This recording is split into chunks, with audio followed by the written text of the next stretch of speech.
Ici, on va vous parler des dangers des réseaux sociaux, le chaos informationnel et le cocktail explosif ouest-africain. Mais comme nous sommes dans l'histoire des hommes et que tout ce que nous disons, tôt ou tard, il va falloir le prouver un jour. Vous vous souvenez, j'ai eu l'habitude de dire ici que la majorité de ceux qui s'excitent et qui veulent être plus ivoiriens que vous, les Ivoiriens qui avez une histoire qui est écrite depuis des millénaires, et que la majorité, quand tu prends ceux qui viennent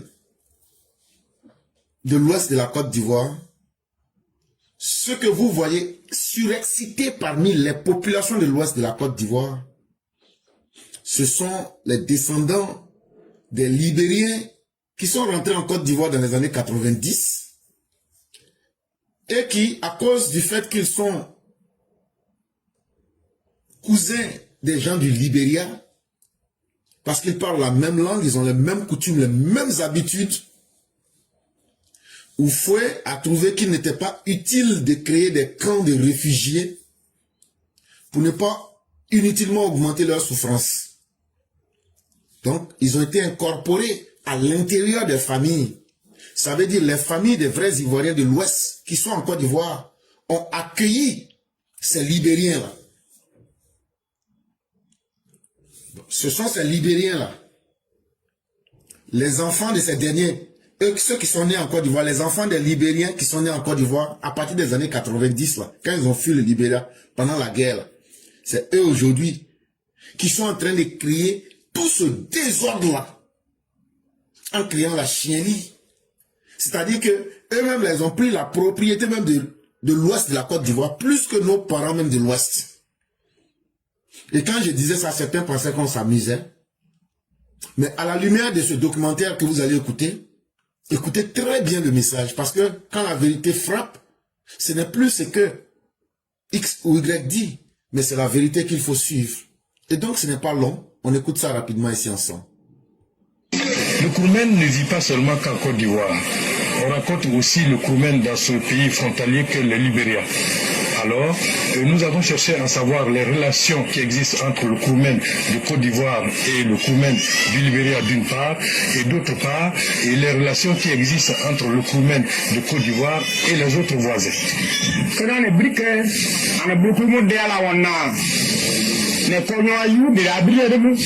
Les Koumen de Tabou et ceux du Libéria sont des cousins.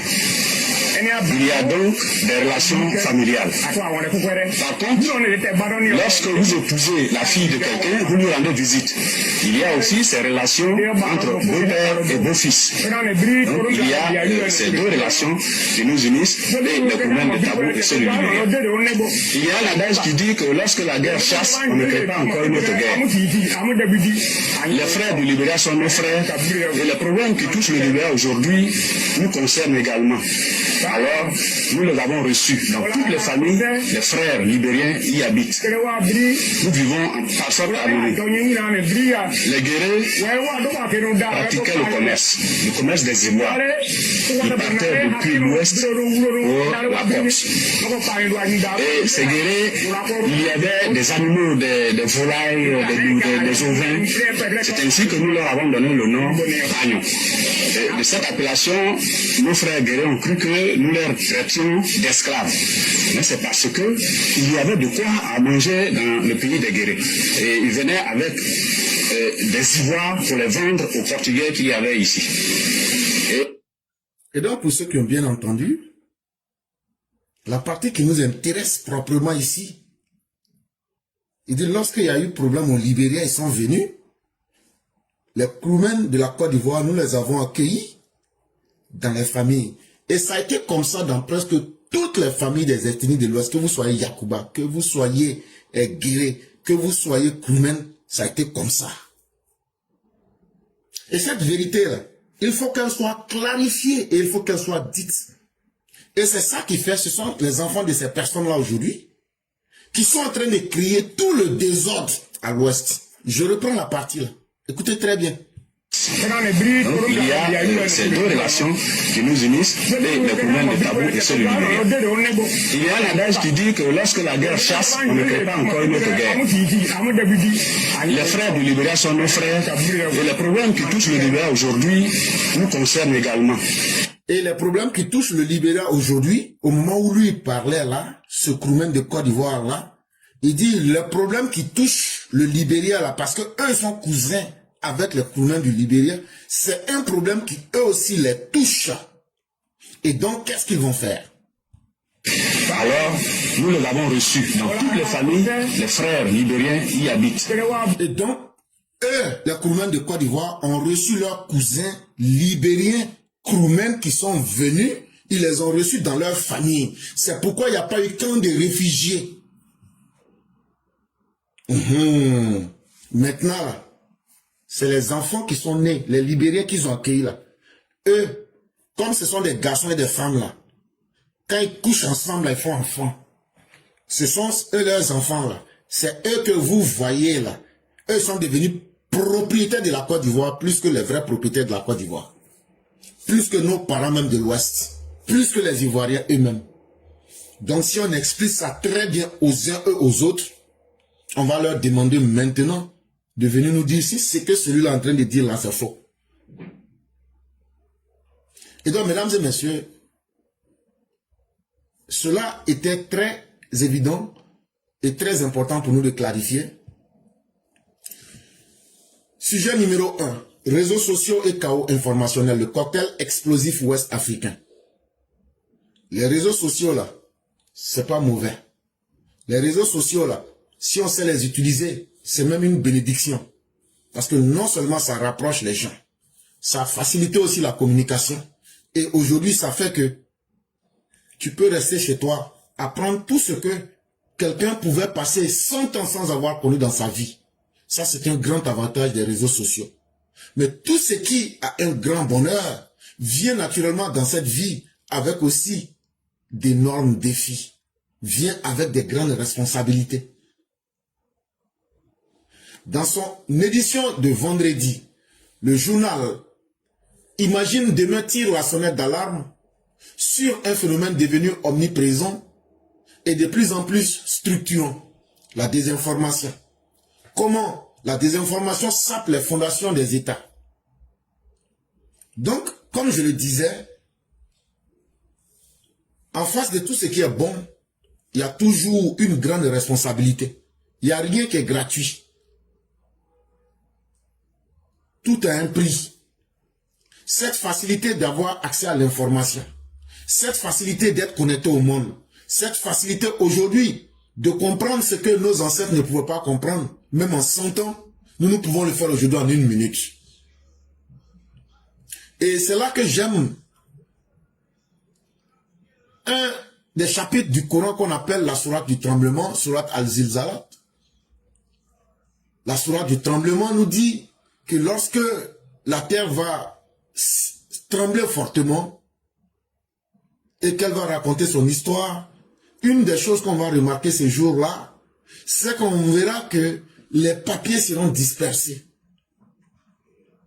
Ici, le tremblement dont il est question, ce n'est pas forcément un tremblement physique. On nous parle ici du changement, du renversement des valeurs.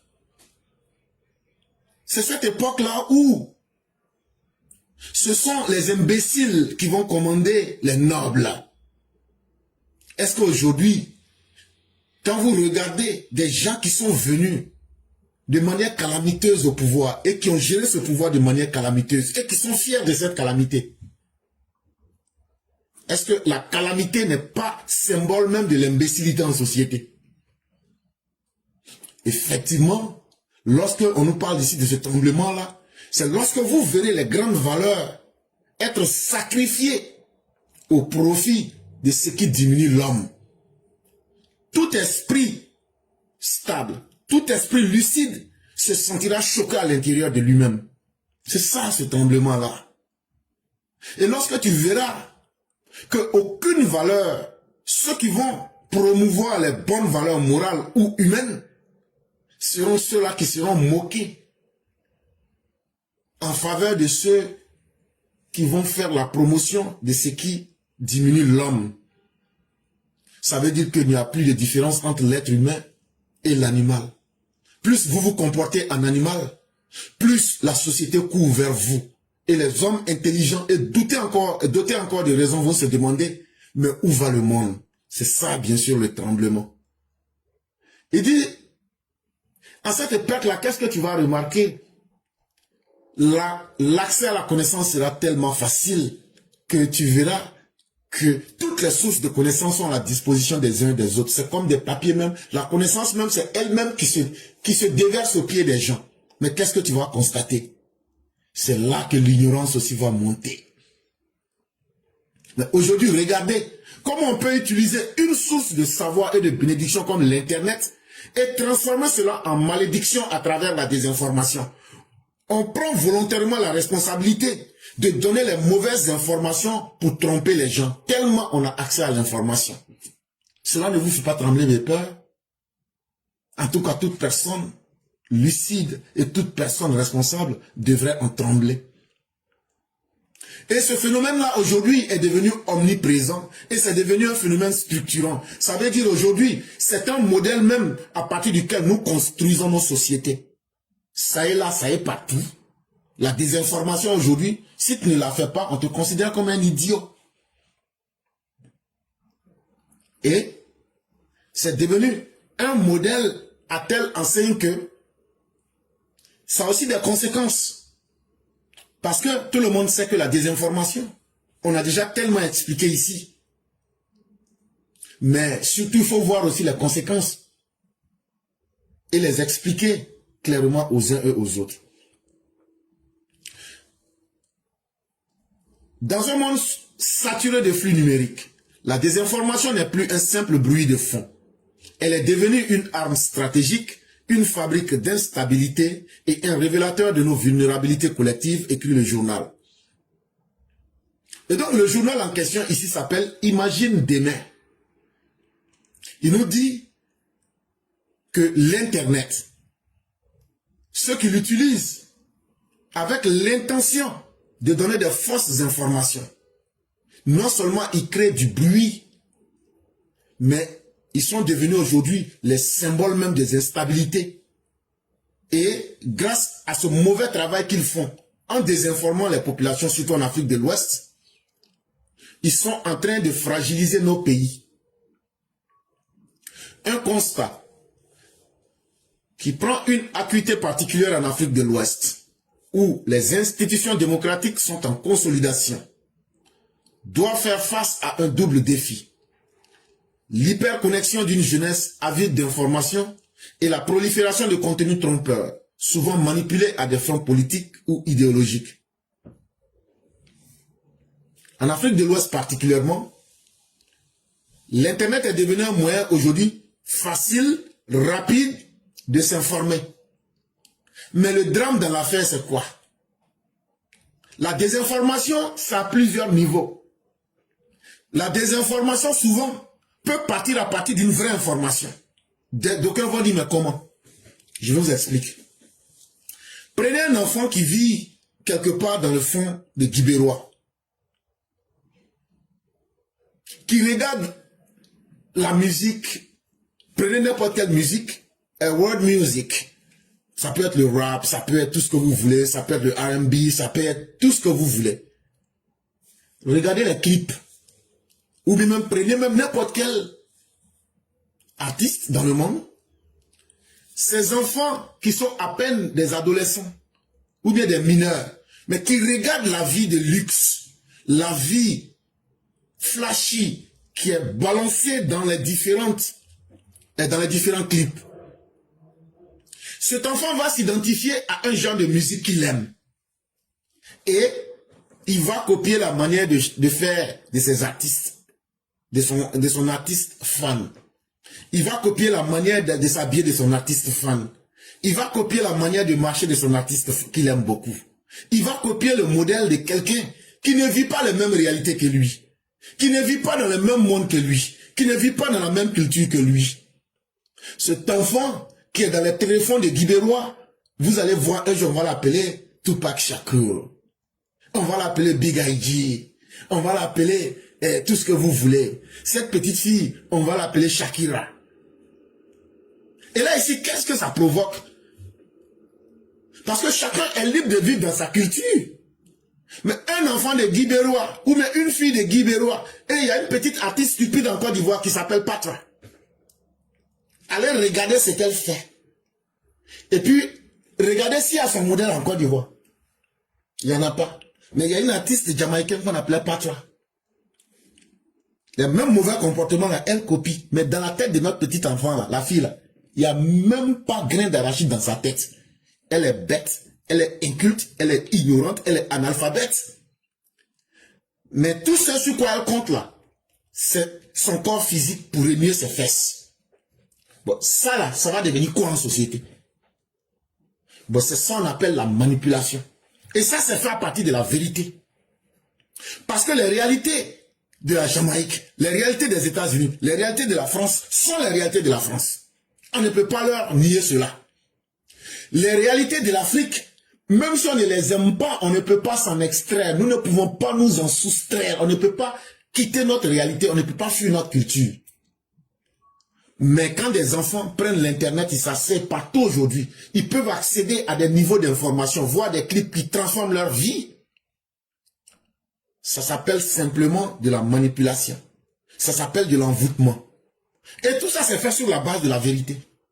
Parce que cette hyper-connexion d'une jeunesse qui recherche des modèles et des informations, vu qu'elle n'est pas canalisée, vu qu'elle n'est pas éduquée, elle dévie. L'enfant reste en Afrique, mais l'enfant a déjà son cerveau qui est vendu quelque part. Et cet enfant-là, lui, il ne rêve plus de se battre pour sa société, mais il rêve maintenant de se battre pour réaliser un rêve qu'il ne pourra jamais atteindre. Mais en plus de ce que je viens de vous raconter là, il y a le pire qui vient encore. Et le pire aujourd'hui, c'est des gens qui, pensant qu'eux, ils ont le monopole d'une certaine connaissance, vont maintenant utiliser l'information, transformer le faux en vrai. Ça veut dire prendre une information, la manipuler et la distribuer avec l'intention de tromper les gens. C'est ce qu'on appelle la désinformation. Et c'est devenu aujourd'hui une chose très, très, très commune. C'est devenu aujourd'hui une habitude. Quand tu regardes une information aujourd'hui sur l'Internet, la première question que tu te poses, l'information vient d'où? Est-ce que c'est une information vraie? Si aujourd'hui tu es sur l'Internet, que tu ne te poses pas ces deux questions-là, c'est que toi, tu n'as rien compris encore. Et qu'est-ce qui se passe? Des hommes politiques, pour atteindre aujourd'hui leurs objectifs, payent des gens pour manipuler l'information afin d'atteindre leurs objectifs politiques ou bien leurs objectifs idéologiques. Et leurs idées là, ils savent qu'ils n'ont pas raison, hein, mais ils vont manipuler l'information pour que les gens n'ont qu'à penser que c'est eux qui ont raison. Exemple, Laurent Gbagbo. Quand hier il va dire qu'il y a eu 30 morts en 2025, où il a enlevé ça? Posez-vous bien la question, où il a enlevé ce chiffre? En réalité, son souhait, c'était qu'il y ait des morts. N'ayant pas pu obtenir ces morts, dans la réalité, Laurent Gbagbo manipule les esprits en prenant le temps de venir s'asseoir pour dire qu'il y a eu 30 morts. Normalement, Laurent Gbagbo doit être poursuivi. Propagation de fausses nouvelles, désinformation et manipulation des esprits. Et il fabrique tout un tas d'événements. Mais c'est devenu tellement normal que c'est accepté.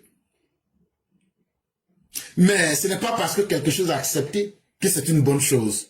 Et ce n'est pas parce que quelque chose est accepté que cette chose-là sera sans conséquence. Le journal met en lumière un clivage grandissant entre la rapidité de diffusion des fausses informations sur les réseaux sociaux et la lenteur des mécanismes institutionnels de régulation et de réponse. Mais encore pire, c'est que quand tu regardes aujourd'hui la grande différence entre les moyens qui sont faits pour lancer des fausses informations à partir des réseaux sociaux et les moyens qui sont mis en place pour pouvoir combattre les fausses informations, c'est-à-dire que les mauvaises informations, les fausses informations là, vont peut-être 100 fois plus vite que la correction qu'on donne. Et ça, même les pays, avec leurs institutions, ne sont pas aujourd'hui à niveau, ne sont pas au jour pour pouvoir combattre la désinformation, la propagation, la distribution des mauvaises informations sur les réseaux sociaux. Les pays, avec leurs institutions, on constate qu'il y a une lenteur. Et donc, ça veut dire que les pays qui ne veulent pas être victimes de la désinformation doivent se mettre à niveau, doivent se mettre à jour pour répondre de façon efficace comme la Côte d'Ivoire l'a fait, à travers l'ANSI et à travers bien d'autres structures et à travers des personnes de bonne volonté. Si vous voyez aujourd'hui un pays où il y a plus de mauvaises informations, de fausses informations qui rentrent dans ces pays-là, ça donne une fausse image de la réalité et les populations se laissent berner par cela et elles se retrouvent un jour en face d'une situation qui devient un problème entre leurs mains. Exemple, le Mali aujourd'hui. Aux premières heures de leur révolution, soi-disant, est-ce que quelqu'un pouvait parler aux Maliens? Ils avaient pensé qu'Assimi était un dieu. Mais allez leur demander aujourd'hui. Aujourd'hui, où on est, ils sont en train de se demander, c'est quand les djihadistes vont prendre Bamako. Aujourd'hui, là, tous les Maliens se demandent aujourd'hui, c'est quand et comment les djihadistes vont prendre Bamako. Et tout ce qui avait été dit, l'armée monte en puissance, c'est comme si c'était comme cela. Aujourd'hui, est-ce que vous entendez encore parler de ces slogans? Et tout ça, c'était la désinformation. Une asymétrie qui fragilise davantage des sociétés déjà exposées à l'instabilité, au discours haineux et aux ingérences extérieures. Mais dans le cas de l'Afrique, les choses sont encore plus graves. Quand on ajoute à la désinformation le fait que déjà dans nos pays, on a déjà les instabilités. Et ces instabilités-là viennent déjà des discours tribalistes, des discours ethno-nationalistes, des discours de division. Et en plus de l'ingérence des pays qui se disent forts dans nos pays africains, ça fait que nous avons superposé différents problèmes aujourd'hui qui fragilisent nos sociétés africaines. Faut aller dans... Montre-moi un pays africain où les gens n'utilisent pas la haine contre un groupe de personnes ou bien contre un segment de leur population. Si ce n'est pas religieux, c'est ethnique ou bien souvent même c'est économique, mais on essaye de déguiser. En plus de cela, comme nous sommes dans un monde où les rapports de force sont tels que si tu décides de jouer avec ta vie, les autres vont utiliser ta vie pour réaliser leurs rêves.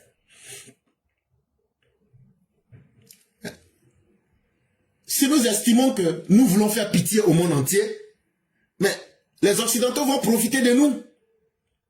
Parce que ce ne sont pas les Occidentaux qui nous ont dit de ne pas nous unir. Ce ne sont pas les Occidentaux qui ont demandé aux Mabouliens de créer l'AES, l'Association des analphabètes du Sahel, pour se couper du monde, pour augmenter la pauvreté sur leur peuple, pour augmenter l'ignorance de leur peuple, pour augmenter le malheur de leur peuple. Et après s'asseoir pour dire que c'est le monde qui est contre eux et que personne ne veut les aider. C'est une question de décision. Quand tu décides d'être misérable, c'est que toi tu trouves qu'il ne fait pas ton bonheur là. Quelqu'un va venir prendre ça avec toi pour réaliser son bonheur. C'est ça que les Russes sont en train de faire au Mali, au Burkina et au Niger. Comme les Mabouliens. Ça veut dire, Mabouliens là, ça veut dire les Mabouls du Mali. C'est ça qui devient Mabouliens. Les Boukis. Boukis là, ça veut dire chien. Donc quand on dit Boukilien, ça veut dire les hommes chiens du Burkina Faso. Avec les ânes aux dents carriées de Niamey là. Eux sont en train de crier partout que l'or de Massa Kankou Moussa là, que c'est eux qui ont la clé là. Maintenant là, comme eux-mêmes là, ils n'ont qu'à nous montrer dans leur pays une usine où eux peuvent transformer l'or pour faire de ça quelque chose qui peut faire le bonheur de tous les Maliens, de tous les Nigériens, de tous les Burkinabés. ce n'est pas l'or là qui est important. C'est ce qu'on en fait là. La valeur ajoutée là. C'est ça qui est l'or. L'intelligence et surtout l'industrialisation. C'est ça qui donne de la valeur à la matière première. Aujourd'hui, c'est ce que nous devrions rechercher. Mais incapable d'aller chercher l'industrialisation. Incapable d'aller chercher les moyens qui vont élever leur niveau d'humanité pour qu'ils soient au 21e siècle. Ces ânes aux dents carriées du désert. Ces peuples d'ingrats patentés. Ces peuples qui n'ont aucun sens de la reconnaissance. Et ces peuples qui n'ont aucun goût de l'effort. Je parle des Mabouliens, des Bouquiliens et des ânes aux dents carriées du désert. Sont là aujourd'hui. Ils sont devenus les promoteurs du djihadisme en Afrique de l'Ouest. Ça veut dire ce qui fait honte à l'humanité là. Eux, ils s'en vont créer des malheurs. Et ils s'asseyent, ils disent il faut que les autres pays aussi soient dans le malheur. Aujourd'hui, à cause de leur analphabétisme, ils font concours. Ils sont les 3 premiers pays les plus analphabètes du monde. Niger, Mali, Burkina. Chaque année, ils font concours. Si un ne prend pas, l'autre prend. Tellement ils sont analphabètes, ils ont fait venir les prisonniers, les repris de justice et les délinquants russes en Afrique de l'Ouest pour maintenant créer la chienlit. Eux, leur pays là, ce sont des violeurs de petites filles, des voleurs, des repris de justice, des antisociaux, des marginaux, des brigands, des filous. Ils sont allés les prendre, on leur a donné une calache. Mais Tim Zouaken ne les a pas loupés. Et depuis ce jour-là, ils sont en train de fracasser les analphabètes enragés du Sahel qu'on appelle AES. Et c'est très bien fait pour eux. Si vous n'étiez pas là appelé ces bandits-là pour venir les mettre dans votre pays-là, ils n'allaient pas vous faire ce qu'ils sont en train de vous faire aujourd'hui. Donc c'est très bien. C'est dans ces mêmes pays-là qu'ils retrouvent, face à l'incapacité de l'État, ils vont dire que ce sont les peuples qui sont le problème. Donc ce sont les Touaregs. Demain ça sera encore... Maintenant ils disent que ce sont les Dogons. Etc. etc. En réalité parce que ils pensent que leurs nouveaux maîtres vont pouvoir régler leurs problèmes. Bon, en plus de tout ce que je viens de vous raconter là, ingérence extérieure, discours haineux, instabilité politique, ajoutez maintenant la désinformation dessus. Vous vous retrouvez avec une bombe entre vos mains.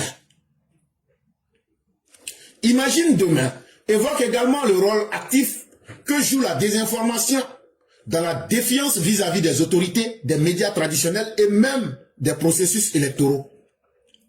Prenez les élections en Côte d'Ivoire, les élections du 25 octobre 2025.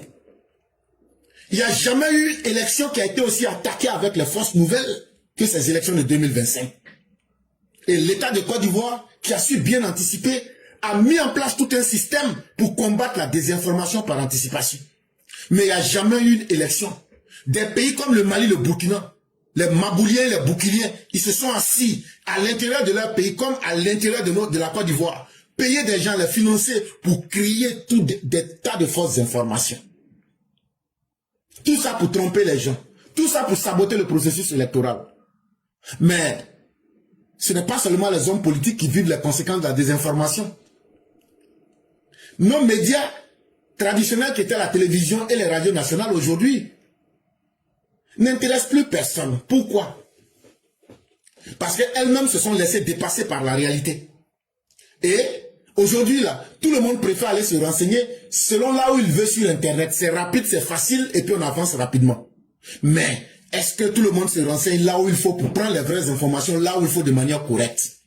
Ça, c'est très rare. Et quand c'est comme ça, là, les gens n'ont plus confiance en ce que le gouvernement dit sur les médias traditionnels. Les gens n'ont plus confiance en ce que le gouvernement dit sur la télévision ou même la radio nationale. Et donc ça fait que la confiance que les gens devraient avoir en l'État, en l'autorité là, les gens perdent ça. C'est aussi ça, une des conséquences de la désinformation. Et si on ne vous explique pas ces mécanismes pour que vous compreniez très bien, vous allez dire mais il parle de quoi? C'est que je suis en train de parler là. C'est ça que je suis en train de t'expliquer.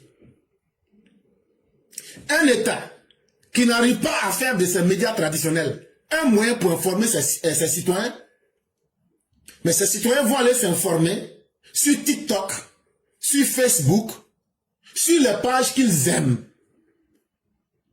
Et là-bas, ces personnes, comme elles ne sont pas dotées d'une bonne intention, il suffit que quelqu'un vienne leur proposer peut-être 100 000 $, ou bien que leur page même, pour chercher des vues, pour avoir beaucoup. Et c'est pourquoi je dis, je ne vais jamais monétiser ma page. Parce que la source du malheur, là, ça commence toujours par quelque chose. Sinon, Facebook court derrière moi, il faut monétiser. J'ai dit, je ne fais pas. Parce que je peux commencer, mais est-ce que demain, là, la part du gain ne va pas me faire changer? Il ne faut jamais tenter le diable. Il a été dit à Adam, la pomme, là, il ne faut pas manger. Il ne faut même pas t'approcher. C'est même pas affaire de manger même. On lui a dit, l'arbre, là, il ne faut pas t'approcher. Il ne faut pas manger la pomme, là. Mais en réalité, ce n'est pas une pomme. Et ça aussi, il faut le dire. Hein. Je vais bien expliquer cette histoire-là pour que les gens comprennent. Ce n'était pas une pomme de 250. Non. Il y a un peu une profondeur quand même en toute chose. C'est-à-dire, tout ce qui peut être tentant là, il ne faut jamais t'approcher pour commencer. Parce que tu ne sauras plus comment ça va se terminer. Imaginez quelqu'un qui a monétisé sa page et qui fait peut-être 2 millions de vues sur une vidéo. Est-ce qu'il ne sera pas tenté de faire plus de vues et à partir de plus de vues, avoir beaucoup d'argent? Et dans ce phénomène-là, est-ce que la personne va prendre le temps de miser sur sa dignité et sur sa parole d'honneur? Au début, tu penses que tu peux contrôler. Mais quand ça arrive à un niveau, la tentation devient plus grande que la réalité. Donc si on remet à une telle personne 100 000 $ pour faire passer une fausse information, la personne va le faire une fois, 2 fois, 3 fois, ça devient une habitude. Boum, c'est fini. De plus en plus de fausses nouvelles participent à créer un climat d'anxiété collective, parfois même de panique nourrissant la polarisation sociale et minant le vivre ensemble. Et donc, naturellement, la mauvaise information, la désinformation, la conséquence, nous la connaissons. Toi, tu ne te renseignes pas là où il faut. Tu ne cherches pas aussi à savoir, quelqu'un qui te parle, qui ne te dit jamais où enlever les informations. Il vient, te balance l'information, toi tu avales. Il n'y a pas de problème. J'ai dit, mon frère, ton mal de cœur, là, tu vas vivre ça seul. Tu seras dans le doute, dans la peur, là. Tu vas vivre ta maladie là seul. Tu vas vivre ta panique seul. Et en plus, directement, ces mauvaises informations manipulées là font que ça crée toujours des fractures sociales. Parce que on peut transformer la vérité en faux. On peut mettre des gens en palabres. On peut diviser des gens. Pour le journal, comprendre les ressorts, les effets et les acteurs de la désinformation est devenu une urgence. Non seulement pour la démocratie, mais aussi pour la sécurité régionale. Il appelle à une mobilisation des États, des médias, de la société civile et des plateformes numériques afin d'endiguer cette menace silencieuse qui sape peu à peu les fondements de la société africaine. Et donc, tout ce que je vous ai expliqué, je n'ai pas expliqué pour vous perdre du temps. J'ai expliqué pour que vous compreniez que le monde dans lequel nous vivons, chaque nouvelle réalité vient avec des responsabilités. Et une fois que Dieu te donne la capacité d'avoir accès à quelque chose, les obligations et les devoirs qui sont dans cette chose-là deviennent quelque chose que tu dois aussi accepter. Nous, on a plus accès à l'information aujourd'hui, ce que nos ancêtres n'avaient pas la capacité de. Mais ne pensez pas que ça sera gratuit. Ça va venir avec ses défis.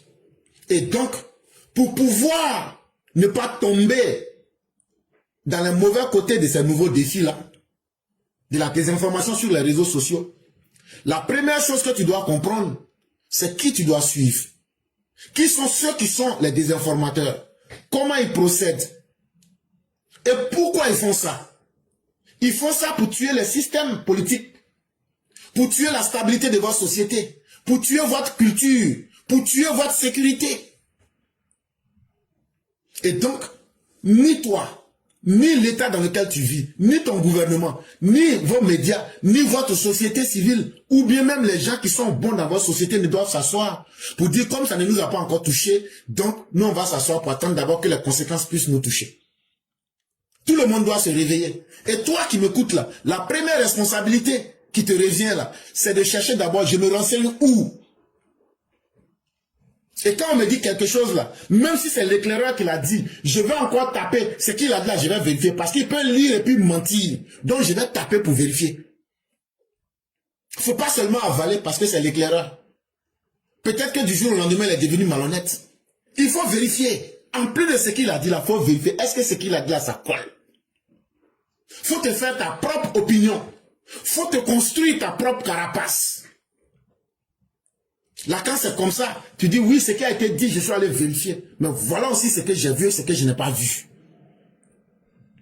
Il faut que tu sois capable de faire des analyses lucides, des analyses documentées, des réflexions profondes sur ce que on t'offre. Il ne faut pas accepter d'être la proie facile des informations.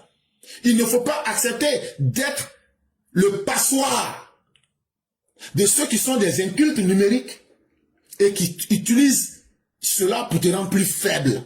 C'est ce qu'il ne faut pas accepter.